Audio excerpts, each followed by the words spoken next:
Hey, what's up, everybody? It's just Charles Sabanson, and welcome you guys to another episode of the DREAMERSPRO show, where we cover everything from sports, hot topics, classic debates, and entertainment, and we give you guys a fresh perspective on things and how we see them. So, this is a story I wouldn't typically talk about on this channel, but it does have to do with sports.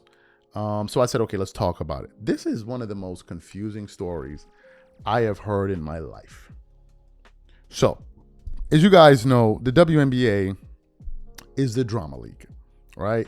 There's always some drama with it, right? There's always some kind of beef and some nonsense going on. As you guys know, we have the wars between Caitlin Clark fans and Angel Reese fans. I don't watch the WNBA enough to care about it, but a lot of people are invested in it. I'm just not one of them, but I am aware of it, right? I'm aware of it.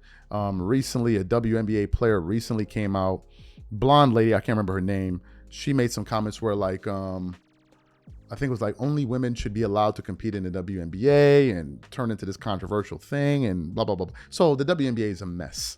And I think it's like a haven for culture wars. That's what the WNBA has turned into. But then I saw something yesterday that, if I'm being honest with you, I could not make sense out of. I couldn't make sense out of this. Yesterday, former NBA player, who I believe is Turkish, I think Enes Kanter is Turkish, came out and said that he's going to be declaring for the 2027 WNBA draft. Take a look at the video. After careful consideration and reviewing the current eligibility guidelines, I am officially declaring myself a WNBA prospect. If simply declaring who you are is all that's required, then I meet every single requirement necessary to compete in the WNBA. My team and I have carefully examined the WNBA's eligibility criteria and governing framework surrounding self-identification and inclusion. Based on the current guidelines, I can and am officially declaring my eligibility for the upcoming WNBA draft in May 2027. I am definitely not here to mock, make fun of, or disrespect any community or personal choices. I am simply asking that the current rules be applied equally to everyone. The rules that represent the very values many WNBA players and coaches have publicly advocated for. My team and I are prepared to ensure these guidelines are applied equally, consistently, and without exception. And I look forward to the WNBA honoring its stated principles. See you at training camp.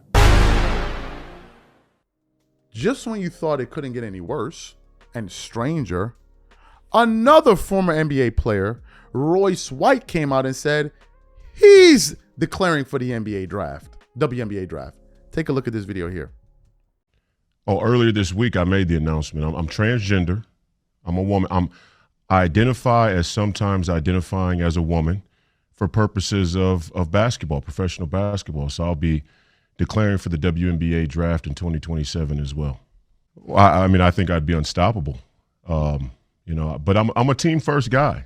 I'm a pass first kind of player. I do the little things. I led my team in all 5 major stat categories at Iowa State University.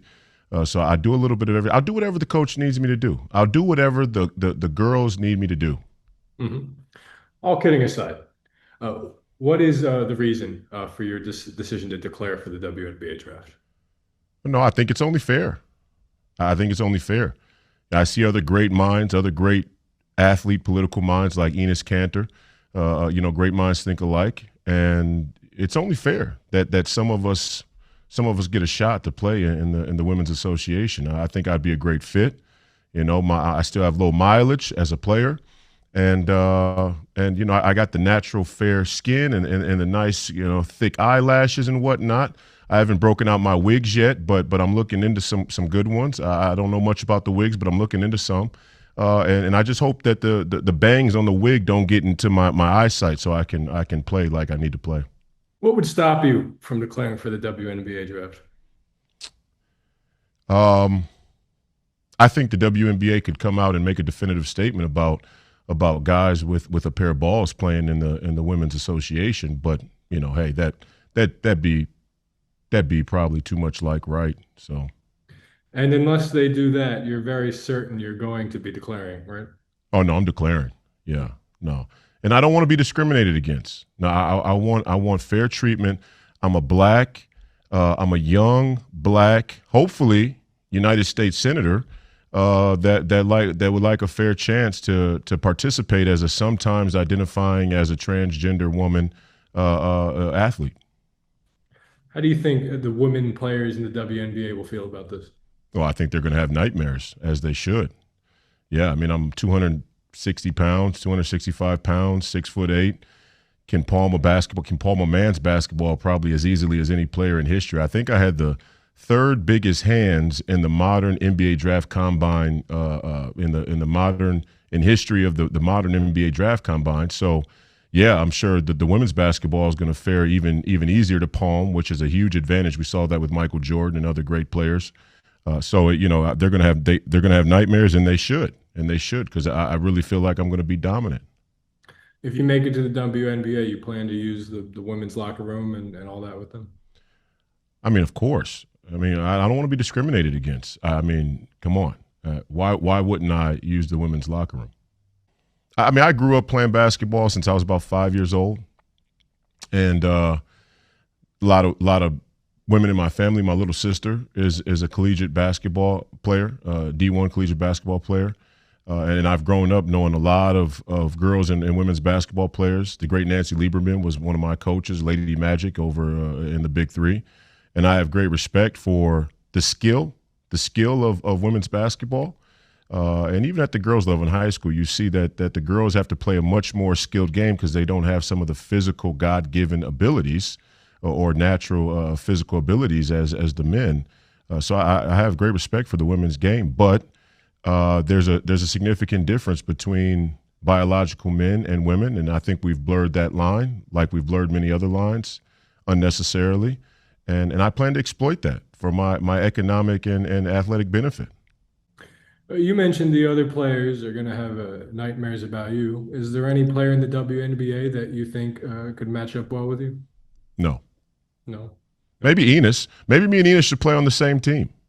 That'd be good. The Twin Towers, right? We think alike. We both criticized China on the Uyghur Muslims. We both almost went to Kentucky.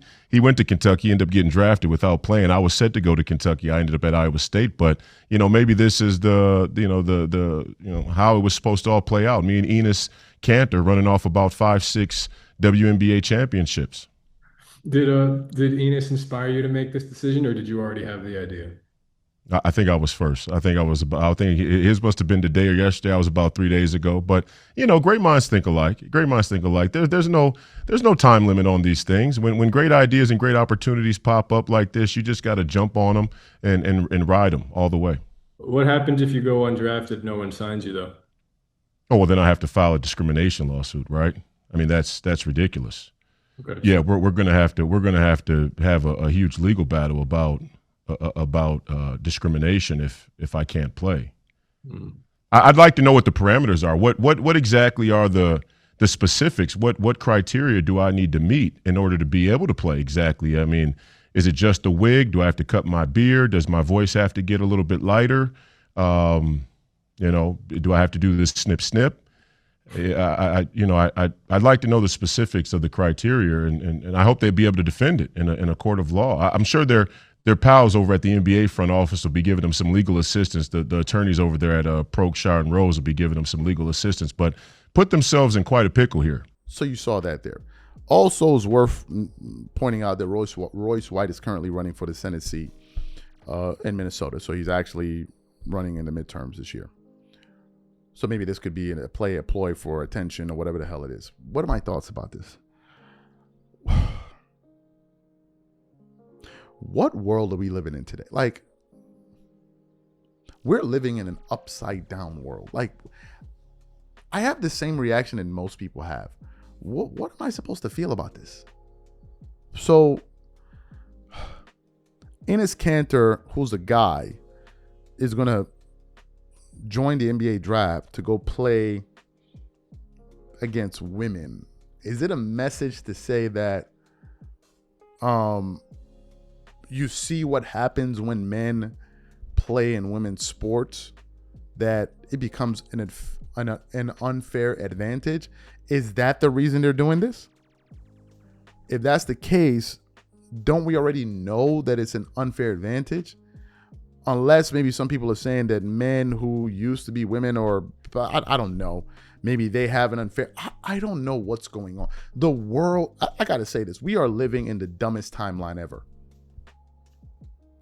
I think the Neanderthals are doing better than us, because this got to be the dumbest timeline of all. There's nothing you won't see today. I don't have any thoughts beyond this entire thing. Can someone explain to me what's going on here? Can someone enlighten me in the comment section? I really don't know what to say about half of any of this. What do we say to this? No, seriously, I'm not being funny. I'm reporting on it for it to be like a forum, to open up a forum in the comment section. We need to talk about this. What do y'all think is behind this? Where's all of this going? Is this a real thing? Is this meant to be taken seriously or not? Please, you guys let me know in the comment section, because this is absolutely confounding to me. You guys let me know. You guys let me know in the comments.